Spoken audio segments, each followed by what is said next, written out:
اور یوں زیبا بیگم اور وحید مراد کی جوڑی بہت مقبول ہوئی. ان دونوں نے اکٹھے 9 فلمیں کی جن میں سے بیشتر فلمیں کامیابی کے ریکارڈ قائم کرتی رہی. کرتے ہیں وحید مراد صاحب کی فلم ارمان کی جو کہ بہت کامیاب ہوئی. اس نے جھنڈے گاڑ دیے جس میں ان کے ساتھ زیبا بیگم تھی اور اس فلم کی موسیقی اس وقت بہت کامیاب ہوئی جس فلم کا ایک گانا آج تک لوگوں کے کانوں میں رس گھولتا ہے، اکیلے نہ جانا ہمیں چھوڑ کر یوں. اور اس کے بعد پھر زیبا بیگم کی شادی محمد علی صاحب کے ساتھ ہو گئی اور یہ جوڑی پھر آہستہ آہستہ الگ ہونی شروع ہو گئی کیونکہ زیبا بیگم علی صاحب کے ساتھ کام کرنے میں مصروف ہو گئیں. وحید مراد کی ایک خصوصیت تھی کہ وہ اپنے کردار میں ڈوب جایا کرتے تھے، چاہے وہ ٹریجڈی ہو، لو ہو. لیکن ایکشن ہیرو میں وہ اتنے کامیاب نہیں تھے، لیکن رومانٹک ہیرو لو سین ان جیسا آج تک کوئی ہیرو نہیں کروا سکا کیونکہ سب ہیروئنیں بھاگتی تھیں کیونکہ وہ بہت ڈوب کر اداکاری کرتے تھے اور اس میں بالکل ایک ریئل پن ہوتا تھا، ایک نیچرل تھا، لگتا تھا کہ یہ بالکل ایک نیچرل پیئر ہے جو کہ کر رہے. گانا بھی بہت اچھا پکچرائز کرواتے تھے. پھر ان کی خوبصورت آنکھیں اور ان کا گندمی رنگ اور ان کا ہیئر سٹائل جو کہ بہت مقبول تھا. اس وقت ہر لڑکے کا شوق ہوتا تھا کہ میں وحید مراد کٹ لوں اور بہت پاپولر تھا ان کا ہیئر سٹائل. اور خواتین اور کالج کی لڑکیاں اس وقت اتنی فین تھیں ان کی. وحید مراد کی میرے خیال میں سب سے زیادہ فین فالوئنگ تھی. جب ان کی فلم ریلیز ہوتی تھی تو کھڑکی پہ خواتین لڑکیوں کا رش ہوتا تھا اور ان کی فلمیں دیکھنے کے لیے لوگ بے تاب ہوتے تھے. اس وقت فلمیں بنتی بہت زیادہ تھیں اور ہر بندہ انٹرٹینمنٹ واحد ایک فلم ہوتی تھی اور اس وقت یہ لوگ چھائے ہوئے تھے سارے اور ان میں وحید مراد صاحب بھی سر فہرست تھے. تو انہیں اپنے رنگ جو کہ سانولا رنگ تھا برٹش، اس وجہ سے انہیں چاکلیٹی ہیرو کا خطاب بھی ملا اور اداکاری میں تو بے مثال تھے ہی. اور وحید مراد صاحب نے اپنے وقت کی تمام ہیروئنس کے ساتھ کام کیا جن میں زیبا بیگم سر فہرست تھیں. اس کے بعد شبنم رانی، نشو بیگم، دیبا بیگم، عالیہ اور روزینہ اور جتنی بھی اس وقت کی ٹاپ کلاس ہیروئنس تھیں ان سب کے ساتھ انہوں نے کام کیا. لیکن ایک آپ کو راز کی بات بتاؤں کہ جب یہ سب میرڈ ہوتی گئیں تو جو بھی ان کے ہسبینڈ ہوتے تھے ان کی کوشش ہوتی تھی کہ وحید مراد کے ساتھ یہ کام نہ کریں کیونکہ وحید مراد اپنے کردار میں ڈوب جاتا تھا. خاص طور پہ رومانٹک سین جو ہے وہ بڑے اچھے طرح وہ پکچرائز کرواتے تھے. تو وحید مراد ایک بہت خوبصورت نام اور میری انڈسٹری کی پہچان. اس بندے نے بہت کام کیا اور اس بندے کی پرسنالٹی جو ہے وہ قابل دید تھی اور ہیروئنوں کا کرتا تھا دل کہ ان کے ساتھ کام کریں لیکن گھبراتی بھی تھیں کہ وہ بہت کھل کے کام کرتا تھا. اور پھر بابرا شریف کے ساتھ انہوں نے شبانہ اور وہ سیریز جو تھیں شہباب کرانی صاحب کی اس میں بہت اچھا کام کیا. سہیلی، سوریا بھوپالی کی بات کی جائے تو کیا بات ہے، اس کا میوزک اور سب فلمیں، میں کس کس فلم کی ان کی بات کروں، سب فلمیں ان کی بہت اچھی اور بہت سپر ہٹ فلمیں.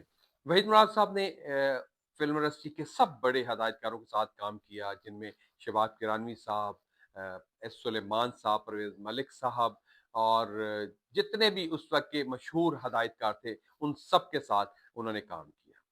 جی تو اب بات کرتے ہیں وحید مراد صاحب کے پنجابی کیریئر کی. وحید مراد نے پنجابی فلمیں بھی کی جن میں سے انہوں نے مستانہ ماہی اور عشق میرا نام بہت کامیاب ہوئی. مستانہ ماہی کا گانا سیونی میرا مائی میرے بھاگ جگاون آ گیا آج بھی لوگوں کے کانوں میں رس گھولتا ہے اور میڈم نور جہاں کی آواز جو جس فلم میں ہو پھر وہ فلم تو چھا جاتی ہے، اس کے کیا کہنے. آج بھی لوگوں نے کی زبان زد عام ہے وہ گانا، آج بھی ہر محفل کی جان اور شان ہوتا ہے اور لوگ پسند کرتے ہیں. جی تو میرے ملک کی تمام لڑکیاں وحید مراد کی فین تھیں، لیکن وحید مراد صاحب کراچی کے مشہور صنعت کار ابراہیم میکن کی صاحبزادی سلمہ کے عشق میں گرفتار تھے، اور یوں یہ عشق جو ہے 1964 میں پروان چڑھا اور 1964 میں وحید مراد صاحب کی سلمہ سے شادی ہو گئی اور ان کے دو بچے ہوئے، بیٹا عادل مراد اور بیٹی عالیہ مراد۔ وحید مراد ان اپنے بچوں سے بے پناہ پیار کرتے تھے۔ 1962 سے لے کر 1983 تک 124 فلموں میں وحید مراد صاحب نے کام کیا، جن میں سے 116 اردو اور 8 پنجابی کی فلمیں تھیں۔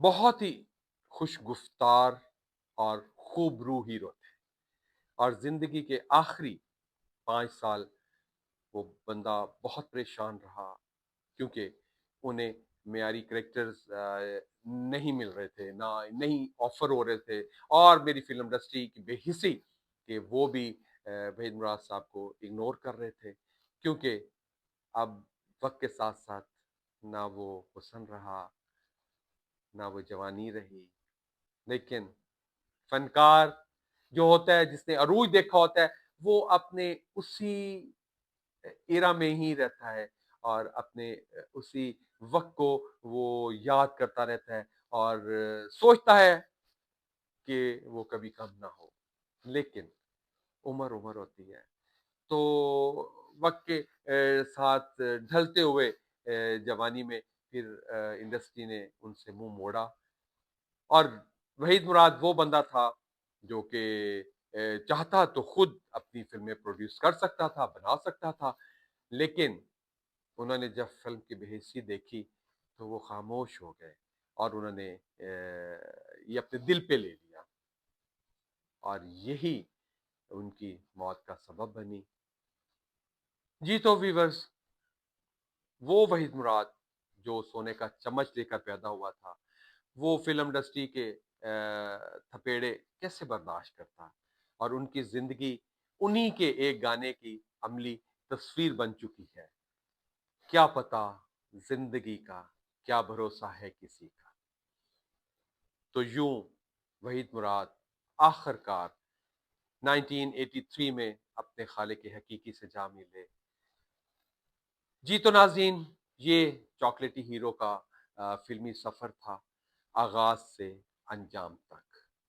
اللہ پاک وحید مراد صاحب کے درجات بلند کرے اور انہیں اپنے خاص بندوں میں شمار کرے، اور انہیں جنت الفردوس میں اعلیٰ مقام پہ جگہ دے۔ آپ سب بھی وحید مراد صاحب کے لیے دعا کیجیے گا۔ تو میرا آج دل کر رہا تھا کہ میں اپنے ناظرین سے کھل کے وحید مراد صاحب کے بارے میں باتیں کروں، اور ان کو بچپن سے لے کر ان کے آخری ایام تک جو مجھے کچھ معلومات تھیں میں آپ کے ساتھ شیئر کر رہا ہوں۔ جی تو مجھے بتائیے گا اپنے کامنٹس میں کہ میرا یہ پروگرام آپ کو کیسا لگا۔ تو ناظرین، آخر میں التماس خاص، میرے چینل کو سبسکرائب کیجئے اور بیل آئیکن کو دبا کر اپنے پیاروں میں سے شیئر کیجئے۔ آپ کی دعاؤں کا اور محبت کا طلبگار آپ کا اپنا ندیم عباس قومی۔ رب رکھا۔